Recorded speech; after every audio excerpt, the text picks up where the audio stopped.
ऐसे इतिहास की हम कड़ी में चलेंगे तो 2500 ईसा पूर्व तथागत बुद्ध ने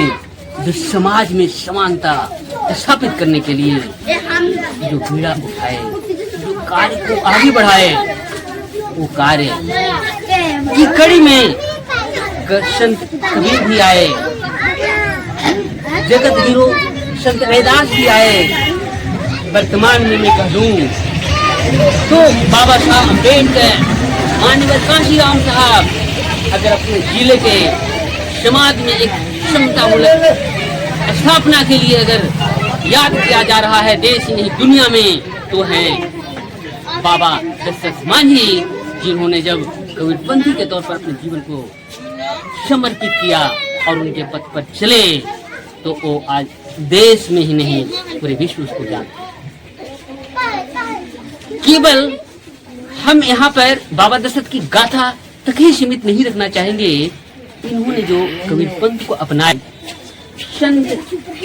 शिरोमणि रैदास जी के जन्म स्थल से कुछ ही दूर पर गुरु नानक का भी जन्म स्थल है, जिन्होंने सिखों धर्म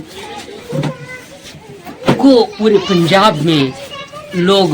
बहुत ही श्रद्धा समर्पण के साथ मनाते हैं।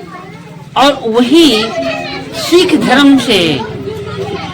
डॉक्टर रीतू सिंह, जो शेड्यूल कास्ट से होते हुए संघर्ष के बाद अपने प्रतिभा को प्रदर्शित करते हुए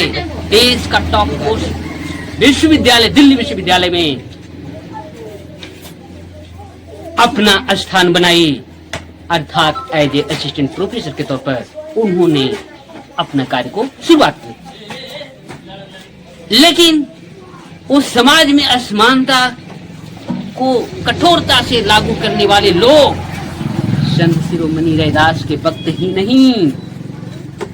इसके कड़ी में आने वाले तमाम समाज में समता स्थापित करने वाले महापुरुषों के जीवन संघर्ष में ही नहीं दिखा। आज भी उस रास्ते पर चलने वाली पंजाब के रहने वाली डॉक्टर रीतू सिंह, जब उन्हें दिल्ली विश्वविद्यालय में एज असिस्टेंट प्रोफेसर पर कार्य करने के दौरान उसको साजिश के तहत यूनिवर्सिटी से निकाला गया, तो वही नानक गुरुदेव के द्वारा चलाए सिख धर्म के सिद्धांतों पर, या मैं आज गर्व से कहूँ तो जगत गुरु संत शिरोमणि रैदास जी के द्वारा समता स्थापित करने वाले सिद्धांतों पर चलकर,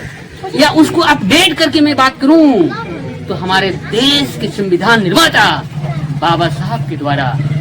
जो समाज में समता और समता मूलक मानवीय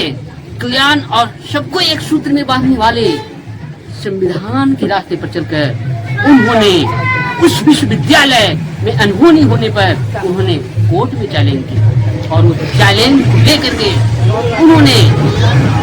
180 दिन तक अभी तक वे अपने हक और न्याय और समाज में, यानी मैं संक्षेप में कह दूं तो पूरे देश में तमाम विश्वविद्यालयों में स्कॉलर से लेकर प्रोफेसर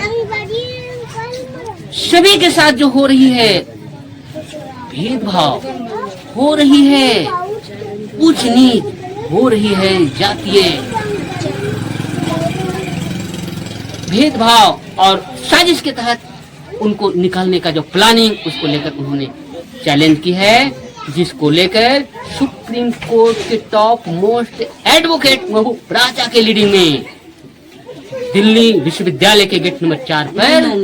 180 दिन से लगातार धरना जारी है। और उस धरना में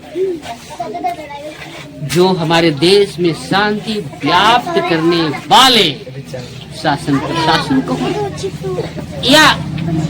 नेता मंत्री कहूं या देश के मुख्यमंत्री से प्रधानमंत्री कहूं, इस तमाम लोग उनकी इस शांतिपूर्ण आंदोलन में न उनकी जू रहती है और नहीं इस देश की सम्मान टैलेंट के प्रतीक डॉक्टर रीतू सिंह की मैटर उसको दिखाई देता है।